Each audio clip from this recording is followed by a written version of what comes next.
सहनाववतु सहनौ भुनक्तु सह वीर्यं करवावहै तेजस्विनावधीतमस्तु मा विद्विषावहै। ॐ शान्तिः शान्तिः शान्तिः।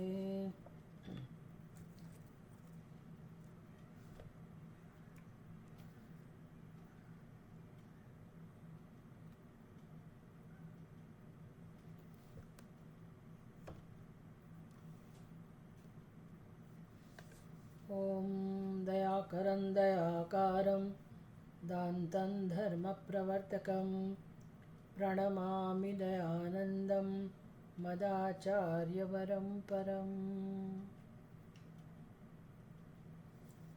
ॐ सदाशिवसमारम्भां शङ्कराचार्यमध्यमाम् अस्मदाचार्यपर्यन्तां वन्दे गुरुपरम्पराम्।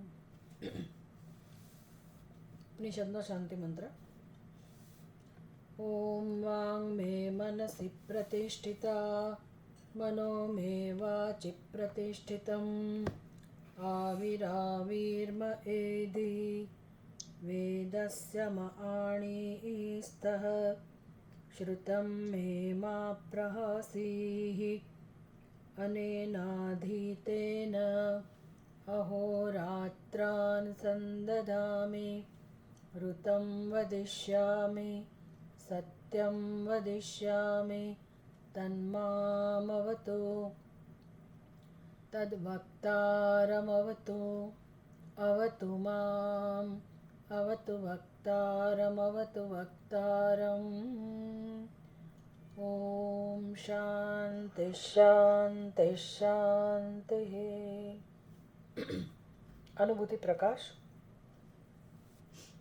9મો અધ્યાય, જે કૌશિતકી ઉપનિષદનો 4થો અધ્યાય છે. નું વિવરણ ચાલી રહ્યું છે.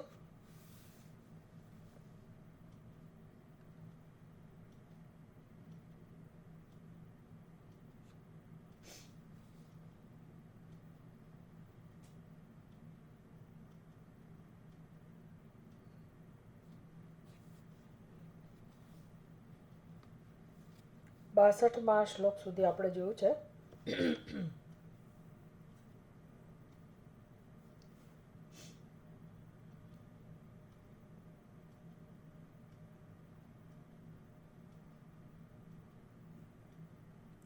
બહુ સુંદર રીતે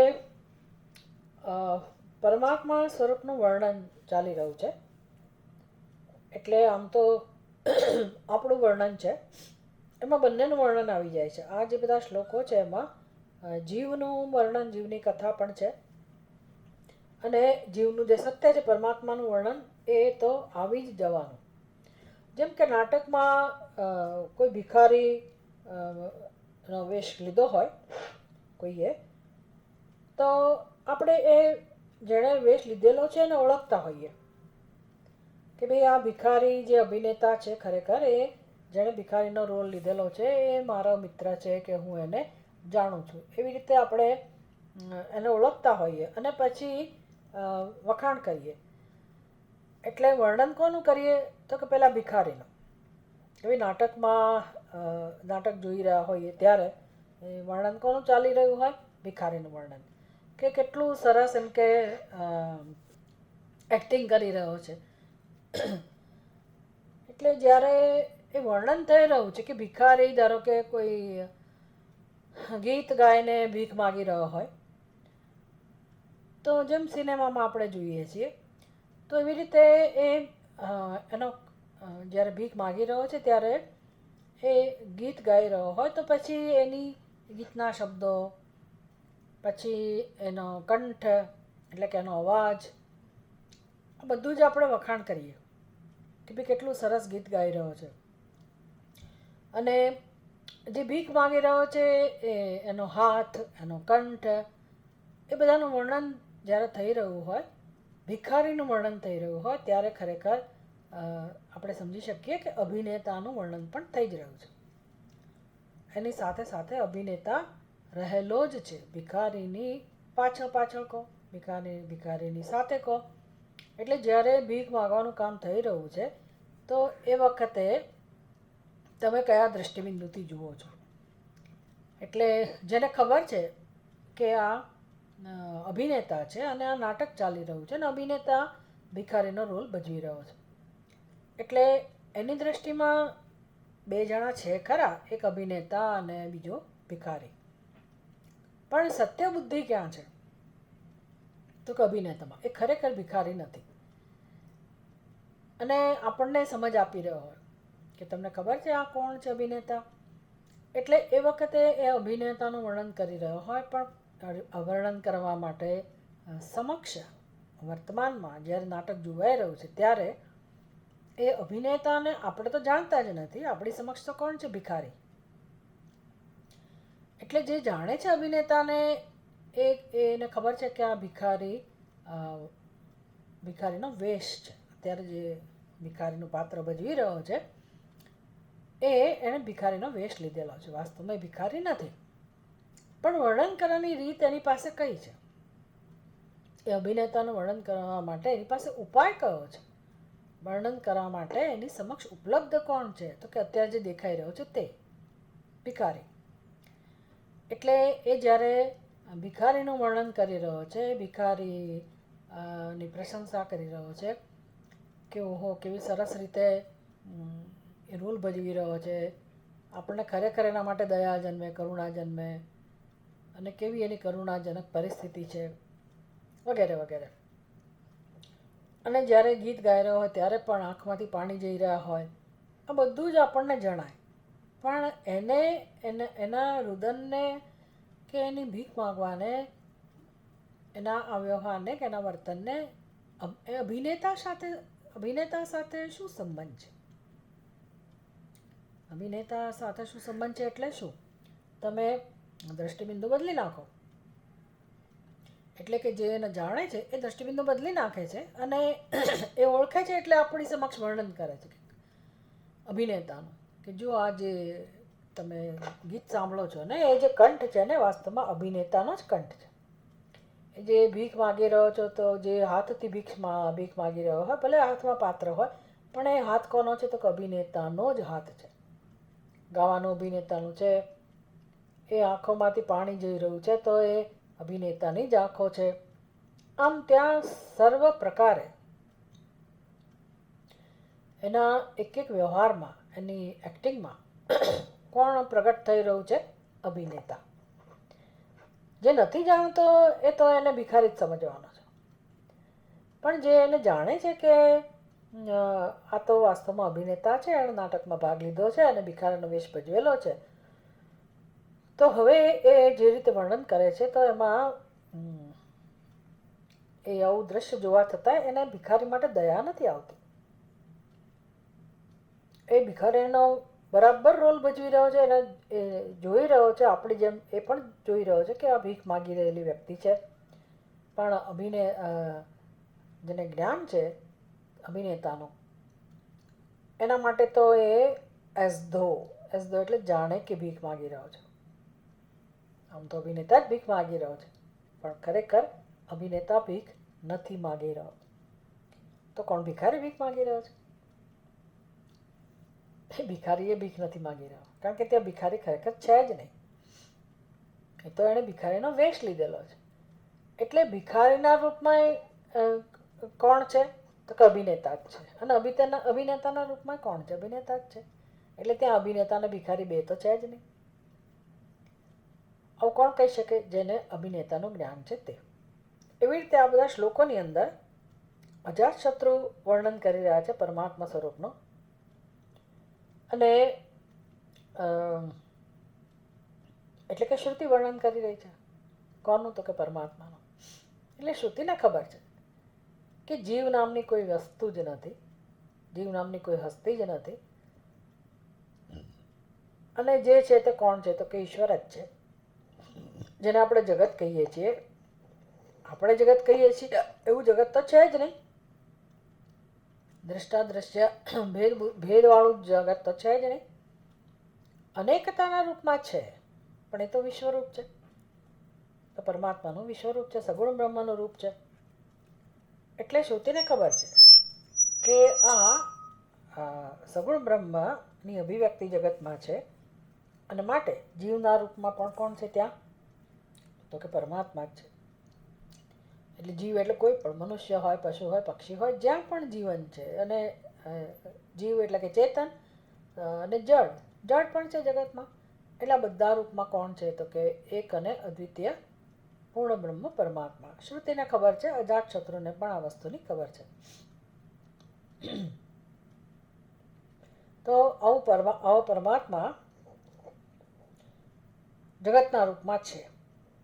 તો પછી જગતના રૂપમાં છે એટલે આપણા રૂપમાં છે, જીવના રૂપમાં છે, આપણા રૂપમાં છે. તો પછી મનુષ્યના રૂપમાં, સ્ત્રીના રૂપમાં, કર્તા ભોક્તાના રૂપમાં, અહંકારના રૂપમાં પણ કોણ હોય? એ જ હોય ને. એટલે વિચાર કરો કે પરમાત્માની દ્રષ્ટિએથી જ્યારે આપણે વિચાર કરીએ, સમજવાનો પ્રયત્ન કરીએ, તો વાસ્તવમાં ત્યાં જે છે બ્રહ્મ જ છે સાબિત થાય છે. પરમાત્મા સિવાય કોઈનું અસ્તિત્વ સાબિત નથી થતું. એટલે એ દ્રષ્ટિએ જોઈએ તો આપણો અહંકાર, આપણું અસ્તિત્વ, આપણું નામરૂપ, કે કોઈનું પણ નામરૂપ, કોઈ પણ પ્રાણી પદાર્થ, એ બધા ઈશ્વરને જાણવા માટેનું એક દ્વાર બની જાય છે, નિમિત્ત બની જાય છે. પણ ખરેખર ઈશ્વરને જાણવા માટેનું દ્વાર કોણ છે? જ્યારે જાણવાની વાત આવે તો ઈશ્વરને સમજવાનું દ્વાર કહો, ઈશ્વરને જાણવાનું દ્વાર કહો, તો એ કોણ હોય? જાણનારો.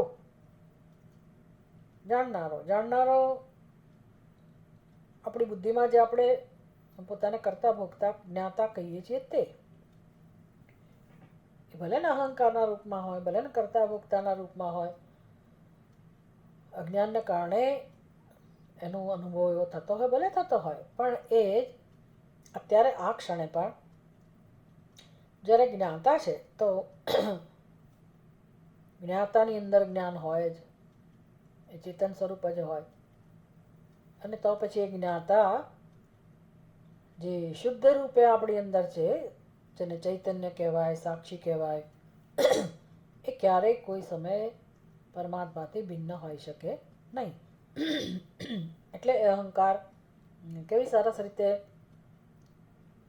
પોતાના અધિષ્ઠાનને, પ્રત્યેક સ્વરૂપને, પ્રત્યેક આત્માને જાણવાનું દ્વાર બની જાય છે, એવું આ વર્ણન છે. એટલે દૃષ્ટિ સૃષ્ટિવાદની અંદર, એટલે દૃષ્ટિ સૃષ્ટિવાદ ઉપયોગી થાય છે. ભાઈ હું જાણું છું, પણ ક્યારે જાણું છું? જાગ્રત થઉં ત્યારે, એટલે મારો અહંકાર જાગ્રત હોય ત્યારે. અને એ અહંકાર જ્યારે જાગૃત થાય છે તો પછી એને બધો અનુભવ થાય છે. સર્વ પ્રકારનો અનુભવ જે થઈ રહ્યો છે અત્યારે, સારો ખોટો જે કંઈ છે, એ અનુભવ ક્યારે થાય છે? અહંકાર જાગે છે ત્યારે. અને અહંકાર જ્યારે સૂઈ જાય છે ત્યારે અનુભવ પણ જતો રહે છે. તો એના પરથી નક્કી થાય છે કે સુષુપ્તિમાં એ અહંકાર પોતાની બધી લીલા સમેટી લે છે, જાણે કે કર્તૃત્વ, ભોક્તૃત્વ, એનું સમગ્ર દેહમાં જે એનું તાદાત્મ્ય છે એ બધું એ સંકેલી લે છે. તો પોતાના મૂળ સ્વરૂપમાં જતો રહે છે. મૂળ સ્વરૂપ એટલે શું હોય? આપણે જેને અવ્યક્ત કહીએ છીએ, ભલે અવ્યક્ત કહીએ, પણ મૂળ સ્વરૂપ એટલે એ અવ્યક્ત અવસ્થામાં જતો રહેતો હોય, અજ્ઞાનમાં લય થઈ જતો હોય, પણ એ બધાને સાચવનાર કોણ? અજ્ઞાનને, અહંકારને સાચવી રાખનાર કોણ છે? એટલે કે એનું અધિષ્ઠાન કોણ છે? જેવી રીતે મૃગજળ દેખાતું હોય, ઉદક, મરીચી ઉદક, એ ક્યારેક સૂર્યનો પ્રકાશ ના હોય તો નથી દેખાતું. અમુક પ્રકારે જ્યારે સૂર્યના પ્રકાશમાં પ્રકાશિત થાય ત્યારે જળના રૂપમાં ભાસે છે, પછી વળી પાછું એ જતું રહે છે. પણ એ ક્યાં જતું રહે છે? એના અધિષ્ઠાનમાં. અધિષ્ઠાન કોણ છે ત્યાં? મરુભૂમિ. સર્પ કોઈકને દેખાતો હતો, પછી જ્ઞાન થયું એના અધિષ્ઠાનનો, તો સર્પ જતો રહ્યો. તો સર્પ ક્યાં ગયો? ક્યાંય ગયો નથી. કેમ? તો કે હતો જ નહીં. એટલે જ્યારે સર્પ દેખાતો હતો ત્યારે આપણે સમજવું પડે કે કોણ સર્પના રૂપમાં ભાસતો હતો? દોરડો. એટલે ત્યાં સદા સર્વ રૂપમાં માની લો કે કોઈને સર્પની જગ્યાએ ફૂલની માળા દેખાય છે, કોઈને ભૂછિદ્ર દેખાય છે, કોઈને પાણીની ધારા દેખાય છે, કોઈને જાત જાતની વસ્તુ દેખાય, લાકડી દેખાતી હોય.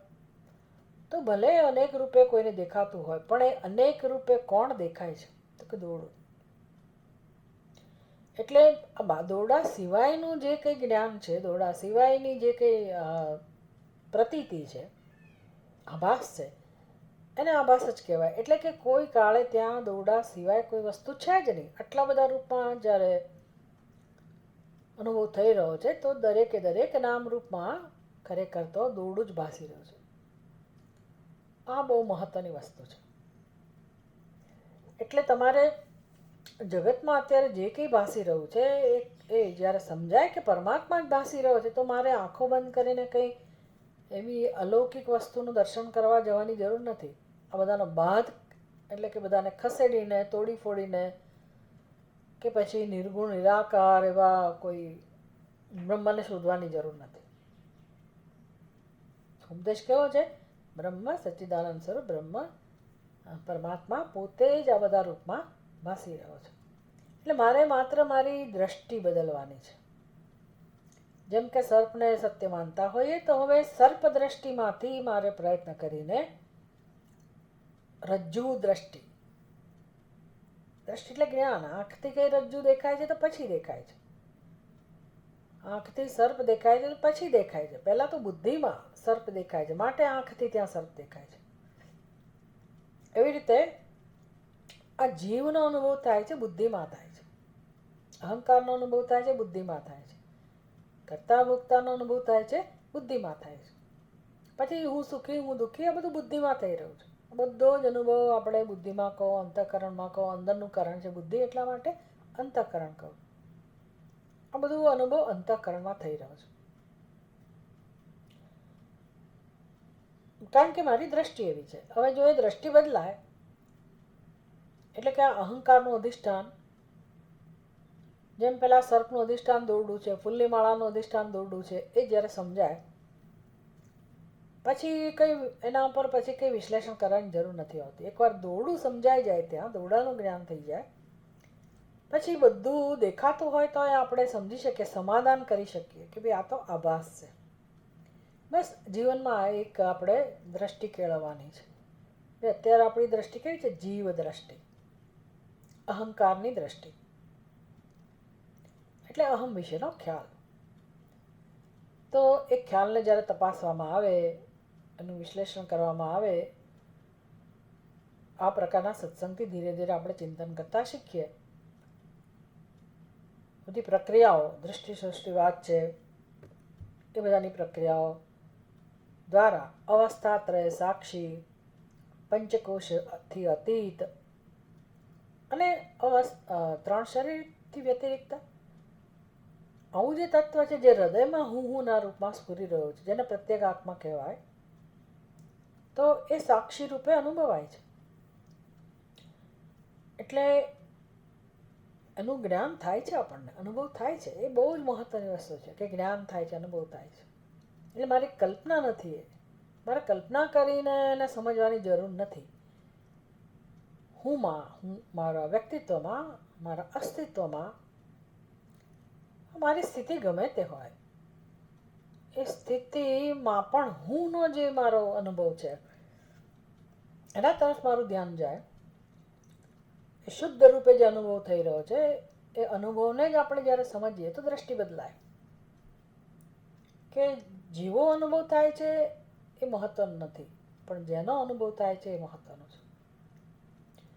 તો એ પ્રત્યેક આત્માનો અનુભવ સુષુપ્તિમાં આપણને પોતાના મૂળ સ્વરૂપમાં થાય છે. તો હવે સુષુપ્તિમાં જે હોય એ જ જાગે ને, પછી કોણ જાગે બીજું? એટલે જાગ્યો પણ એ પરમાત્મા જ જાગ્યો. અને આખો દિવસ એને વ્યવહાર કરે તો કોણે કર્યો? એ જ પરમાત્મા કરી રહ્યો છે. વળી પાછું એ જ પરમાત્મા જાણે કે સૂઈ જાય છે. એટલે હવે આ દ્રષ્ટિબિંદુ બદલાઈ ગયો તો વર્ણન કોનું થઈ ગયું? પરમાત્માનું. બાલાકી એવું માને છે કે હું જીવ છું, એટલે એને શીખવાડ્યું, એના માધ્યમથી આપણને પણ શીખવા મળ્યું કે ભાઈ આપણા જીવનમાં જે બધી પ્રવૃત્તિ થઈ રહી છે એ કોઈકના આધારે છે, ભગવાનના આધારે છે એ નથી કહી રહ્યા. કોના આધારે છે? ભાઈ હું જાગ્યો પછી આ જગતનો અનુભવ થાય છે, અને હું ના સૂઈ જવાથી જગતનો અનુભવ જતો રહે છે. તો એ હું એટલે કોણ? તો કે અહંકાર. અહંકારને આશ્રિત છે, દ્રષ્ટાને આશ્રિત આખું જગત છે. પણ પછી મારે હવે એક ડગલું આગળ જવાનું છે કે દ્રષ્ટા કોને આશ્રિત છે? આખી જાગ્રત અવસ્થા, સ્વપ્ન અવસ્થા એ દ્રષ્ટાને આધારિત છે. સુષુપ્તિ પણ દ્રષ્ટાને આધારિત છે. દ્રષ્ટા અવ્યક્ત રૂપમાં છે, વ્યક્ત રૂપમાં છે, એટલે એને સુષુપ્તિ, જાગ્રત, સ્વપ્નનો અનુભવ થાય છે. પણ એ દ્રષ્ટા કોના આશ્રિત છે? એનો આધાર કોણ છે? તો એ સાક્ષી રૂપે જે તત્વ છે તે, એટલે કે બધું જાણે છે. બધું જાણે છે એ અર્થમાં કે મને બધું અનુભવાય છે, મને બધું જ્ઞાન છે, મને મારું પણ જ્ઞાન છે, જગતનું પણ જ્ઞાન છે. જગતનું જ્ઞાન છે એના તરફ આપણે આપણું ધ્યાન હોય છે, એને મહત્વ આપીએ છીએ. પણ પછી જગત વિશેના નિર્ણયો જે મારી બુદ્ધિમાં છે એનું જ્ઞાન પણ મને થાય છે ને, એ નથી આપણે સમજતા. એટલે આપણી બુદ્ધિમાં તો હું કરતા, હું ભોગતા, હું દ્રષ્ટા, હું મનતા, હું ગણતા, હું દુઃખી, હું સુખી, હું જીવ, અને પછી જે કંઈ આપણે પોતાના વિશે નિર્ણયો ધરાવીએ છીએ, તો એ જે નિર્ણયો છે એને અનુરૂપ પણ મને અનુભવ તો થાય છે ને. મારા કર્તૃત્વનો પણ જ્ઞાન તો મને છે જ ને, ભોક્તૃત્વનું જ્ઞાન છે. હું સુખી દુઃખી બરાબર છે, પણ સુખનું મને જ્ઞાન તો છે જ ને, મારા દુઃખનું જ્ઞાન તો છે જ ને. એટલે હું સુખી દુઃખી કરતા ભોગતા, હું જન્મેલો, હું મર્ત્ય, આ બધું બધાનો સાક્ષી તો હું છું જ પાછું. એટલે જે બધું જાણે છે એ હૃદયમાં બિરાજમાન છે જ. એટલે અહંકારનો પણ સાક્ષી છે, કરતા ભોગતાનો પણ સાક્ષી છે. બસ એ સાક્ષી જે છે એને આપણે નથી નોંધ લેતા. અનુભવવા છતાંય, અનુભવાય તો રહ્યો જ છે, પણ આપણે એની નોંધ નથી લેતા. એટલે દ્રષ્ટિ બદલવી એટલે શું? તો કે હવે સાક્ષી તરફ આપણું ધ્યાન જાય, એટલે કે શિફ્ટિંગ. પેલું આપણું હું દેહ છું એના પર આપણું ધ્યાન છે, પણ પછી આ સાક્ષી હું છું એના પર જ્યારે આપણી દ્રષ્ટિ એના તરફ જાય, એની નોંધ લેવાય, તો જે રીતે દોરડાનું દર્શન થાય જે સમયે, પછી ત્યાં સર્પ બુદ્ધિ નથી રહેતી. એટલે ઘડીકમાં સર્પ દેખાય ને ઘડીકમાં દોરડું દેખાય એવું શિફ્ટિંગની વાત નથી. આ કેવું શિફ્ટિંગ છે? દોરડું દેખાયું, દોરડાની દ્રષ્ટિ થઈ, રજ્જુ દ્રષ્ટિ, બુદ્ધિમાં નિર્ણય થયો કે આ દોરડું છે, પછી ત્યાં સર્પ રહી જ ના શકે. કેમ? તો કે ત્યાં બે છે જ નહીં. એક દોરડું દેખાતું હોય તોય ધારો કે, પણ સત્ય કોણ છે? દોરડું. અને સર્પ કેવો છે? મિથ્યા. બસ એ જાણવાની જરૂર છે. એવી રીતે આપણા જીવનમાં પણ હું વિશે જ્યારે વિચાર કરીએ તો ખરો હું કયો, સાચો હું કયો? એટલે કરતા ભોગતા, મનતા ગણતા, સુખી દુઃખી એવો હું તો છે જ, પણ એ હું તો બિચારો બની ગયો છે, ત્રસ્ત છે હું.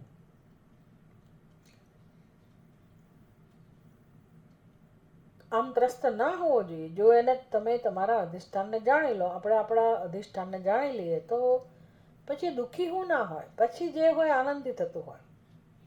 પછી બધો આભાસ બની ગયો, ભી કરતા ભોગતા. ભલે ને પછી અહંકાર હોય, અહંકાર તો રહેવાનો છે કે જાય નહીં, અને જવાની જરૂર નથી. શું કામ જવાની જરૂર છે? જવાની કોઈ જરૂર નથી. અહંકારને સમજવાની જરૂર છે.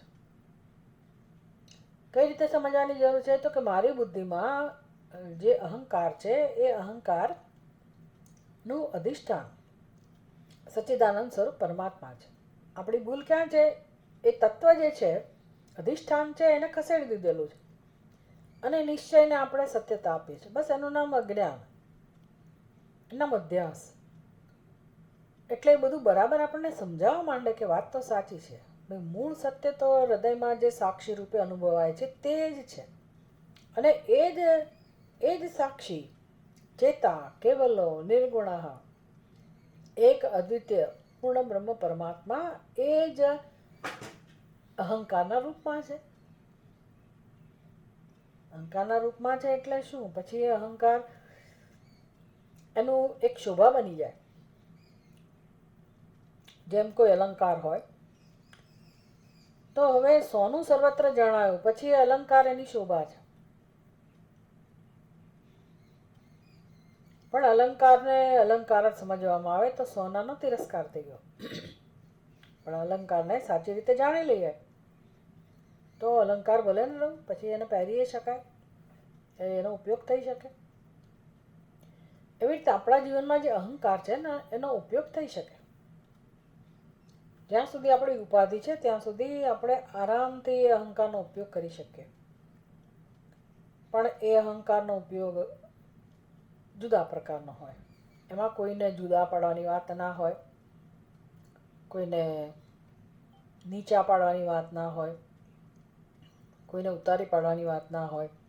કેમ તો કે ત્યાં બીજો અહંકાર છે એ પણ આપણાથી ભિન્ન નથી. ત્યાં ભેદનું દર્શન જ નથી.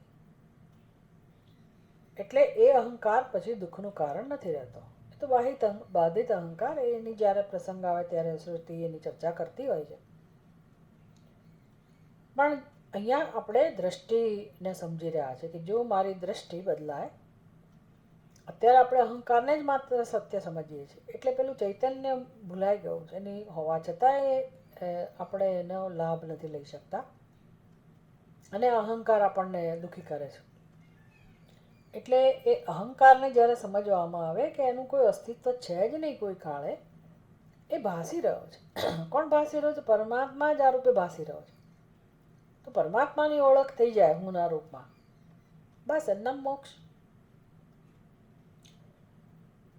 એટલે ભૂંગતે તેપી તદિષ્ટાર્થમ કુર્વંતઃ ભોજયંતિ તમ એવમ જીવ સ્વકીયાક્ષૈ સાર્ધમ શબ્દાધિકાન સદા. તો વર્ણન દઉં જીવનું કે ખરેખર તો જીવના રૂપમાં કોણ અનુભવાઈ રહ્યું છે? એ જ પરમાત્મા.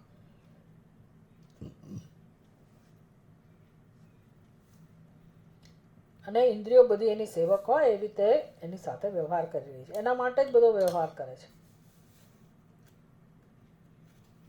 આંખો જુએ ખરી, પણ કોના માટે જોવે છે? એ જોવે ખરી, એને આંખો છે તો એને દેખાય. પણ ખરેખર આંખો દેખાડે છે એટલે શું? કોના માટે? પાછી કોને સમર્પિત કરે છે? તો કે છેવટે તો એ અહંકારને. પણ એ અહંકારના અધિષ્ઠાન રૂપે કોણ છે? સચ્ચિદાનંદ સ્વરૂપ પરમાત્મા. ભુંક્તે અક્ષાણી ચ શબ્દાદીન ગૃહ્ણન્તિ સ્વામી તુષ્ટયે યત્ર તિષ્ઠતિ ભોક્તા સૌ સુપ્તો જાગરણે પુનઃ. સુપ્તો જાગરણે પુનઃ યસ્માદુદેતિ સહ અદ્વૈતઃ પરમાત્મા ઇતિ બુધ્યતામ ઇત્થમ અદ્વૈત બોધાર્થમ અહંકારે પરમેશ્વર. યસ્માદુદેતિ સહ અદ્વૈતઃ,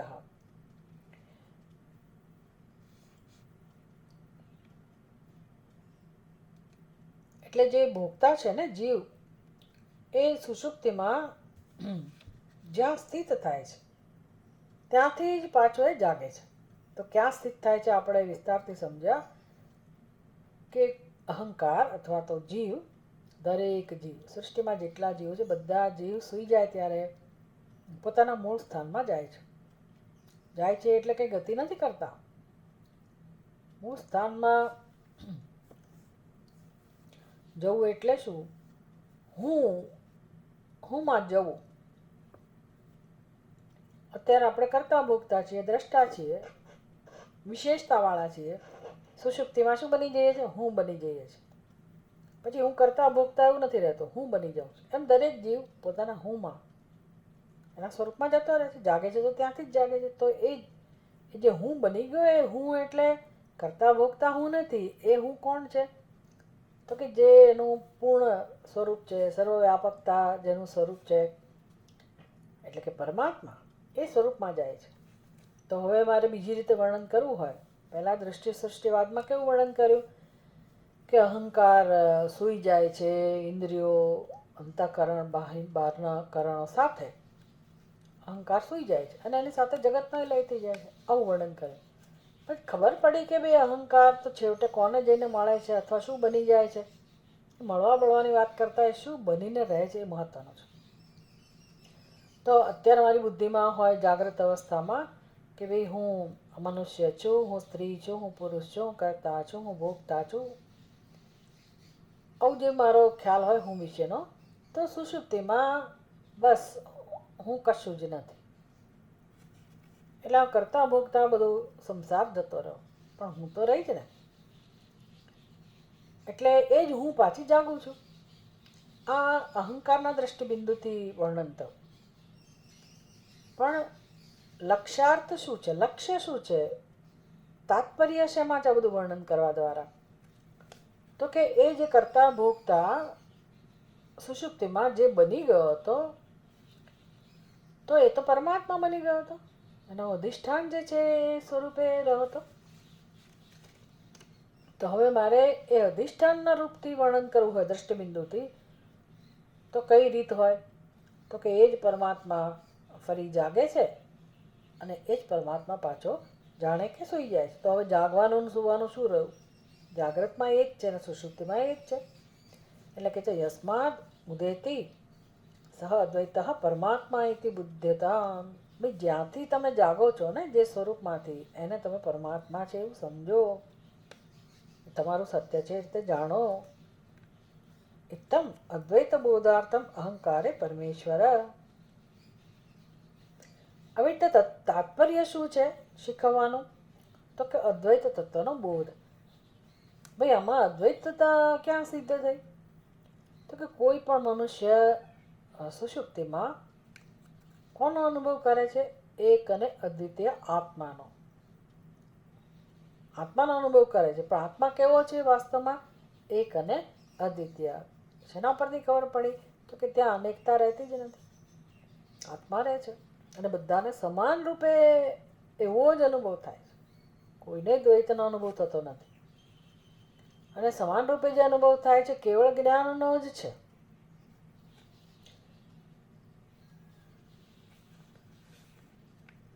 એને માત્ર અસ્થિભાતિ પ્રિયકો એવો જ અનુભવ છે. અનંતતાનો જ અનુભવ છે. પૂર્ણતાનો જ અનુભવ છે.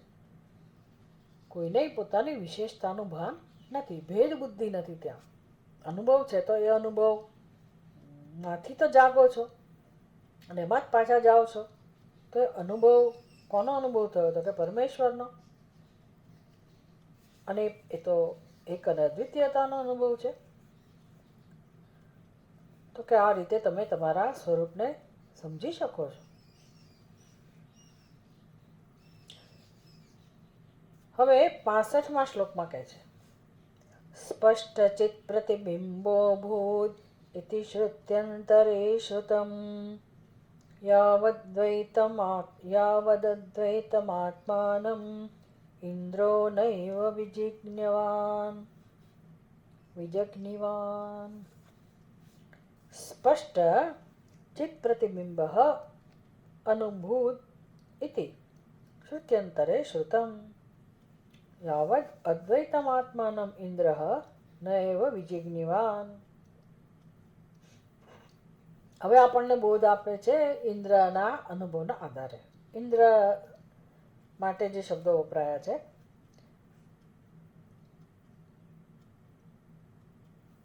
તો કે બીજી શ્રુતિઓમાં અંતરે શ્રુત્યંતરમ આપણે અન્વય કરીએ તો સ્પષ્ટચિત પ્રતિબિંબ અભૂદ ઇતિ શ્રુત્યંતરે શ્રુતમ યાવદ અદ્વૈતમાત્માનમ ઇન્દ્રઃ નૈવ વિજજ્ઞિવાન. પહેલી પંક્તિમાં તો અન્વય છે જ. સ્પષ્ટ ચિત પ્રતિબિંબ અનુભૂત ઇતિ શ્રુત્યંતરે શ્રુતમ યાવદ અદ્વૈતમાત્માનમ. 1 નંબર ઉપર ઇન્દ્ર શબ્દ છે. ઇન્દ્ર યાવદ અદ્વૈતમાત્માનમ ન એવ વિજગ્નિવાન. બીજી શ્રુતિમાં શું વર્ણન થયું છે? તો કે સ્પષ્ટ ચિત્ત પ્રતિબિંબ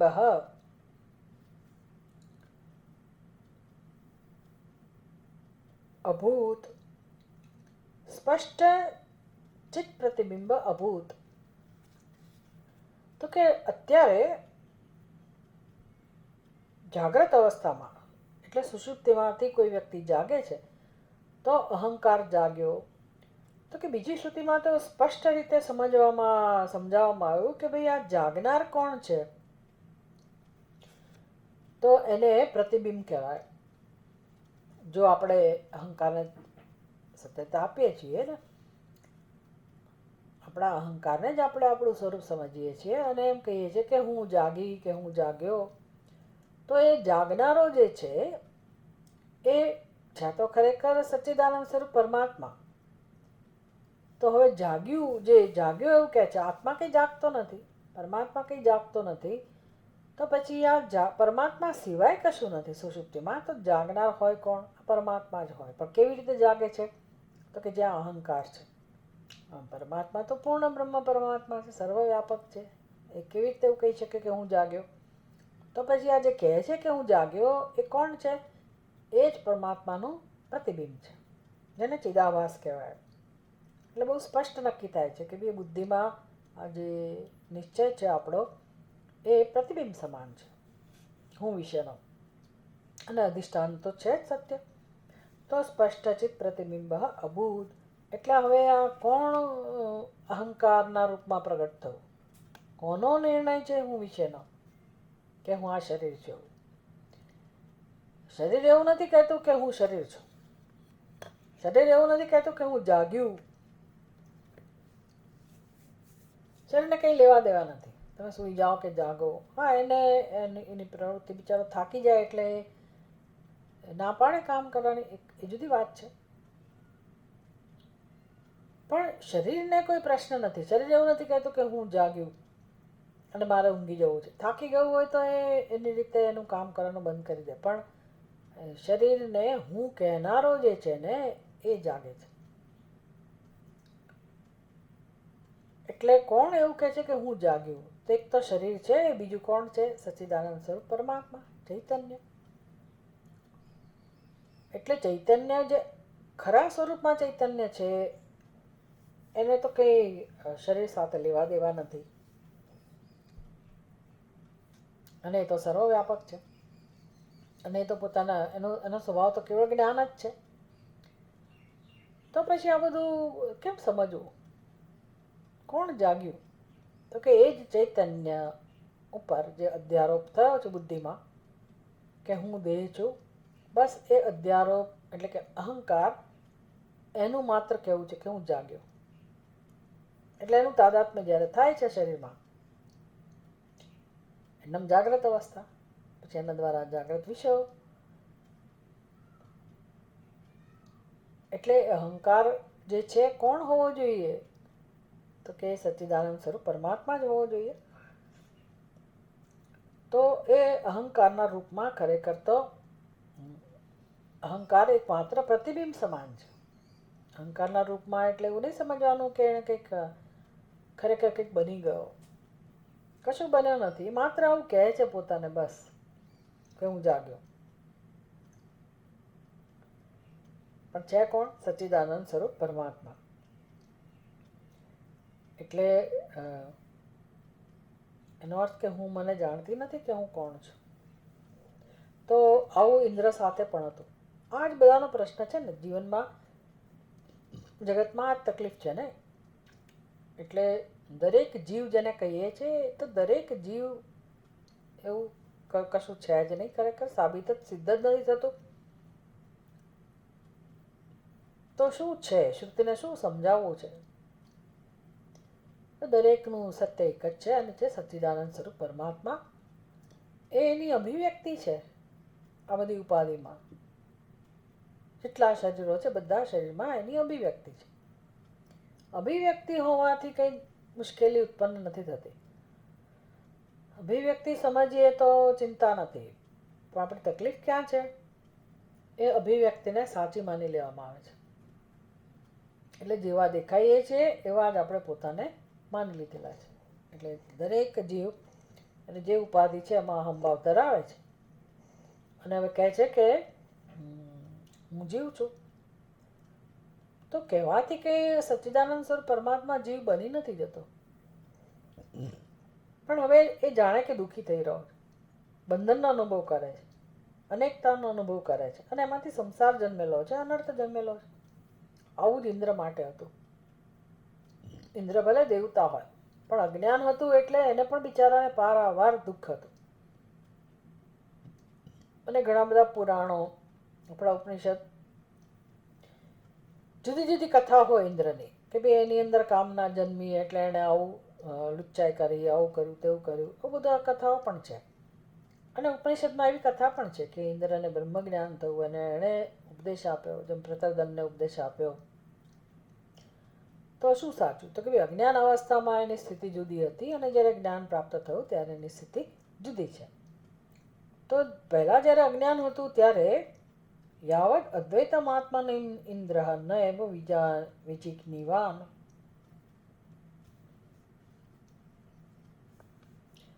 જ્યાં સુધી એણે પોતાના સ્વરૂપને જાણ્યું નહીં, અસુરાહા બહિયંતસ્તાહા તાવત અભિભવત ઇમમ બહિષ્ટાસુરાહા સ્વર્ગે સ્થિતમ એનમ બબાધિરે. એટલે પછી બંને સ્તરના શત્રુઓ અજ્ઞાનને કારણે, આપણી અંદર એ હોય શત્રુ અને બહાર પણ શત્રુ હોય. તો ઇન્દ્રની આવી સ્થિતિ હતી. તો કે જે બહારના શત્રુઓ ક્યારે આપણને પરાજિત કરે, અંદરના શત્રુઓ ઉપર આપણે વિજય પ્રાપ્ત ન કર્યો હોય તો. અંદરના શત્રુઓ આપણને ક્યારે પરાજિત કરે? અજ્ઞાન હોય ત્યારે. એટલે ઇન્દ્રની બુદ્ધિમાં જ્યાં સુધી અજ્ઞાન હતું ત્યાં સુધી એ પોતાના જ શત્રુઓ, આંતરિક શત્રુઓથી પીડિત હતો અને માટે બહારના શત્રુઓ પણ એને પરાજિત કરતા હતા. બિચારો હારી જતો હતો વારે વારે. જ્યારે એણે જ્ઞાન પ્રાપ્ત કર્યું, આત્માના સ્વરૂપને જાણ્યું, તો આંતરિક શત્રુઓ પર વિજય પ્રાપ્ત કર્યો.